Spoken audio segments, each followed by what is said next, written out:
is Nepean. That is the spirit of Nepean behind me right there. Thank you. Bonsoir tout le monde.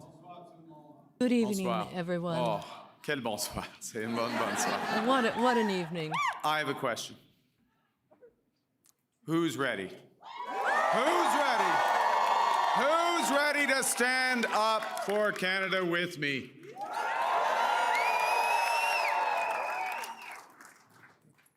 And who's ready?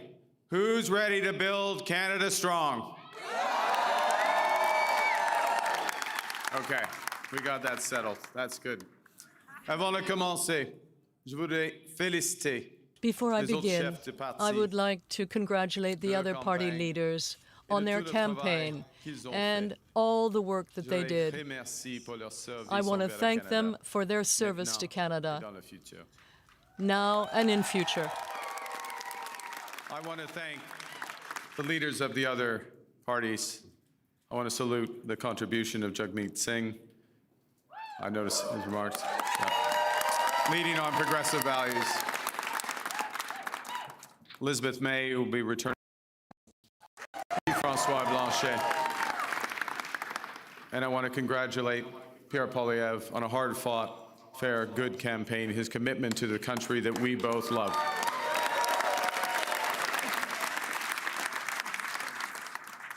They all have many, many more contributions to our land.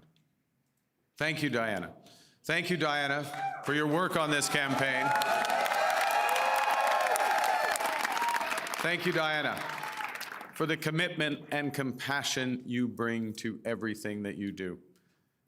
Tonight simply would not have been possible without you and without the support of our 4 children who inspire me to service every single day.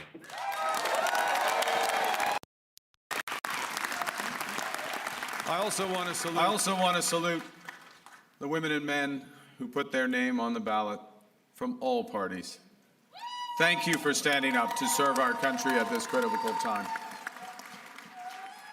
And for those who were elected, particularly those Liberals who were elected, I am looking forward to working together to deliver for Canadians. Bruce. And Bruce, yes, Bruce Vanjo. I'm looking forward to working with Bruce Vanjo.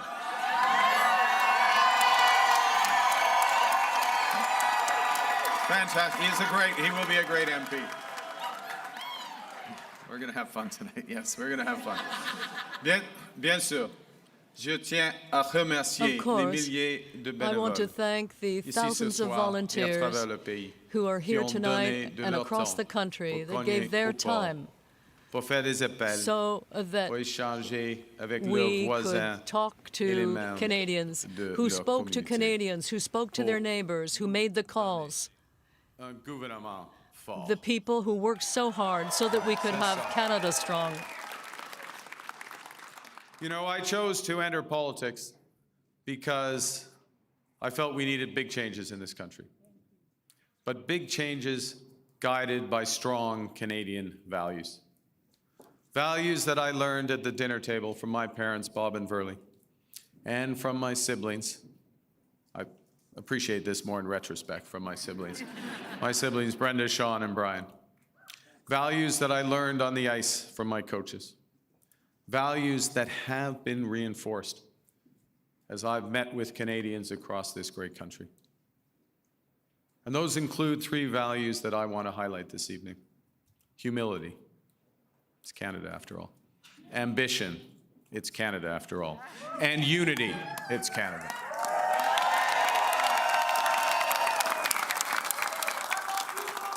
I love you. Right back. Right back. These are good values. These are Canadian values. Values that I will do my best. I'm just getting worked up here. These are values that I will do my best to uphold every day as your Prime Minister. You betcha. Okay, well, you have to judge after this next section because I am going to begin with the value of humility. And by admitting that I have much to be humble about. It's true.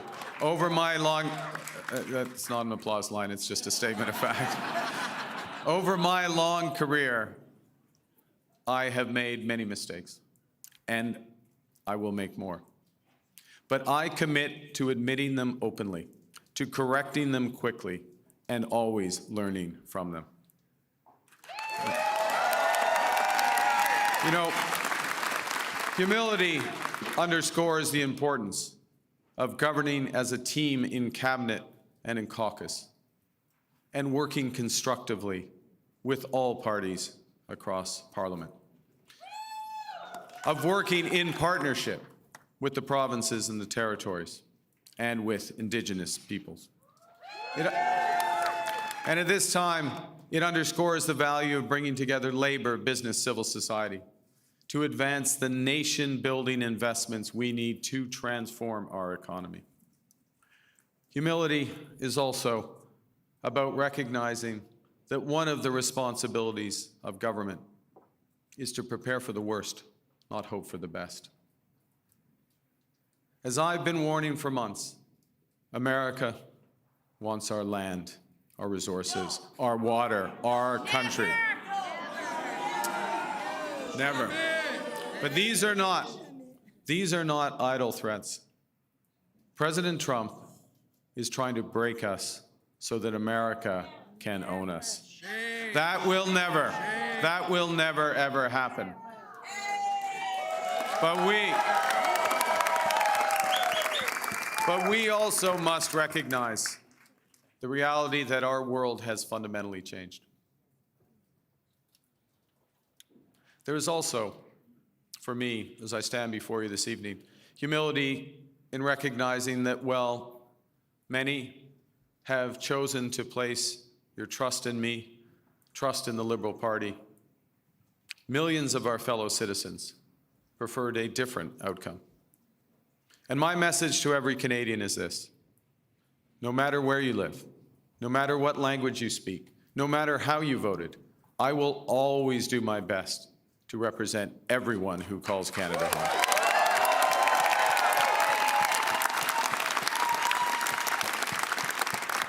You know, during this short campaign, I went to Saskatchewan and Alberta a couple of times, even though, you know, we're Liberals. It's tough. It's tough out there. I grew up there. But I went because I intend to govern for all Canadians. And au cours de cette campagne, plusieurs Québécois et Québécoises throughout this campaign, Quebecers opened their doors to me and gave me their confidence. And I have been deeply touched by that, and I want to thank you. The French language, Quebec culture, are at the very center of Canadian identity. They define this country, the country that I love so much. And I will defend them tirelessly.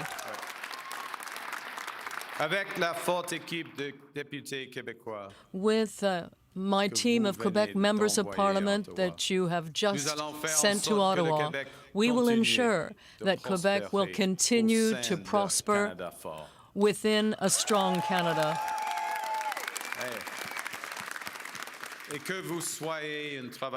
And whether you're a worker in Fort Mac or an accountant from Toronto or a worker from Quebec, my government will work for all of you.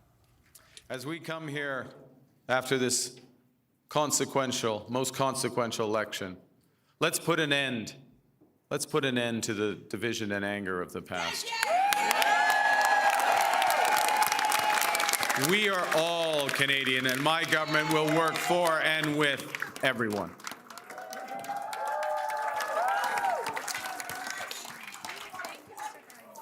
I began with humility, but Canadians are ambitious. And now, more than ever, it is a time for ambition. It is a time to be bold, to meet this crisis with overwhelming positive force of a united Canada. because we are going to build, baby, build.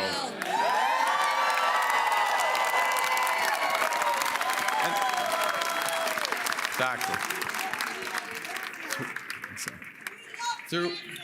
Throughout, not for, well, no, we're building now. We've gotten over that bit. Throughout our history, there have been turning points. Throughout our history, there have been turning points when the world's fortunes were in the balance. That was the case at the start of the Second World War, just as it was at the end of the Cold War. And each time, Canada chose to step up, to assert ourselves as a free, sovereign, and ambitious nation, to lead the path of democracy and freedom, and, because we are Canadian, to do so with compassion and generosity. We are once again at one of those hinge moments of history. Our old relationship with the United States, a relationship based on steadily increasing integration, is over. The system of open global trade, anchored by the United States, a system that Canada has relied on since the Second World War, a system that, while not perfect, has helped deliver prosperity for a country for decades, is over. These are tragedies, but it's also our new reality. We are over the shock of the American betrayal, but we should never forget the lessons. But you're going to take us forward. We have to look out for ourselves, and above all, we have to take care of each other. Yeah.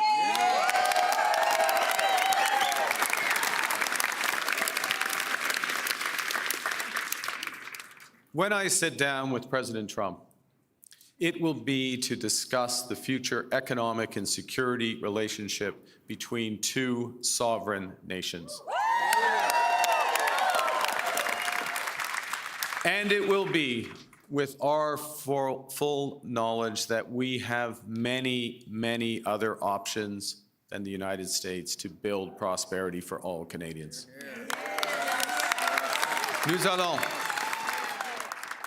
Nous allons renforcer nos relations avec des partenaires We will fiables strengthen our relations with reliable partners in Europe, Asia, and elsewhere.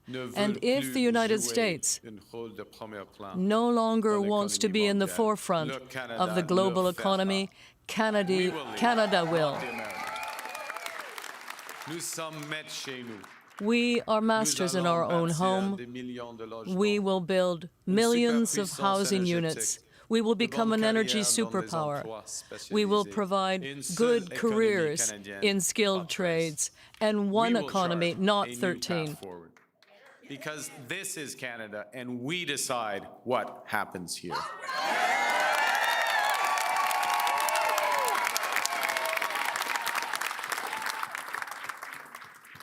We will need to think big and act bigger. Your phone's ringing. Sorry, just okay. All right. Just hang on. It's okay? Yeah. That might be important. We will need to do things previously thought impossible at speeds we haven't seen in generations. It's time to build twice as many homes every year with an entirely new housing industry using Canadian technology, Canadian skilled workers, Canadian lumber.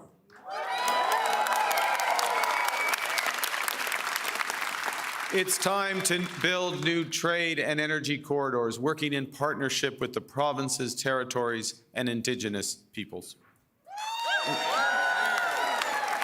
It's time to build hundreds of thousands of not just good jobs, but good careers in the skilled trades. It's time to build Canada into an energy superpower in both clean and conventional energy. And it's time to build an industrial strategy that makes Canada more competitive while fighting climate change.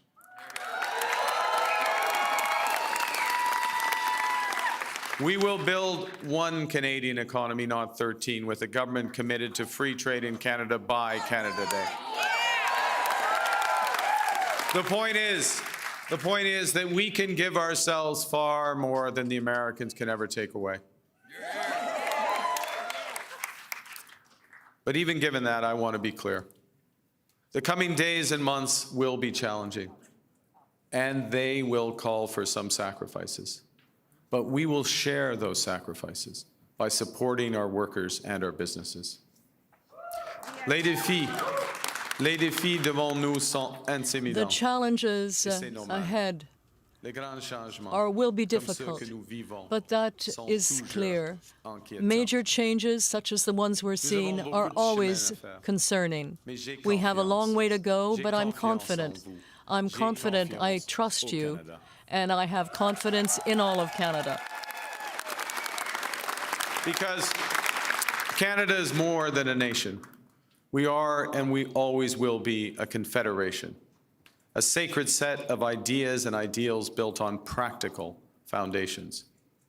That we know we're not always perfect, but we always strive to be good. We do things because they're right, not because they're easy. That we see kindness as a virtue, not as a weakness. Most importantly, we know that our strength lies in our resolve to work together as a country. It relies on our unity. You know, on the second day of this campaign, I went to Gander, where on 9/11, they welcomed thousands of passengers into their homes without question or hesitation. I sat down with two of the many heroes of the time, Diane Davis and Beulah Cooper. And during our conversation, they showed me a thank you card that they'd received from a young girl called Ellie, who wrote, "Your kindness motivates me to use my kindness." That touching phrase captures what Canadians instinctively know, that virtue is like a muscle that grows with its exercise. We become just by doing just acts, brave by doing brave acts. When we are kind, kindness grows. When we seek unity, unity grows. When we are Canadian, Canada grows.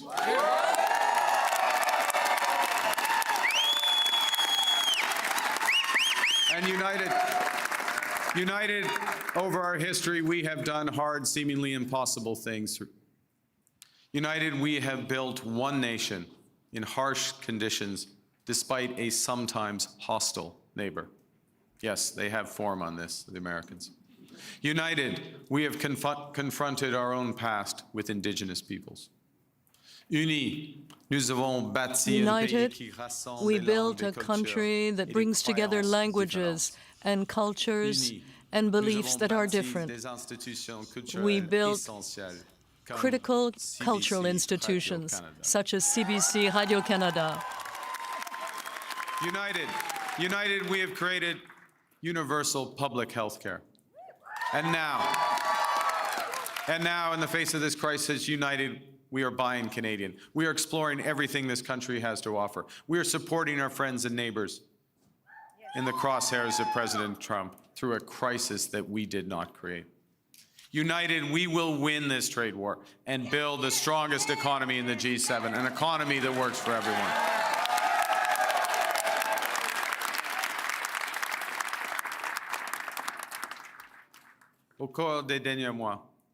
In recent months, Canadians have done their part. They came together to defend our country and our way of life, who we are. And I know that when we are threatened, we will fight. We will fight back with everything we have to get the best deal for Canada. We will protect our workers and businesses, and above all, we will build an independent future for our great country. A future that makes the greatest country on the earth even better. Together, we will build a Canada worthy of our values. We will build Canada strong, Canada free, Canada forever. Vive le Canada. Thank you very much. Merci beaucoup.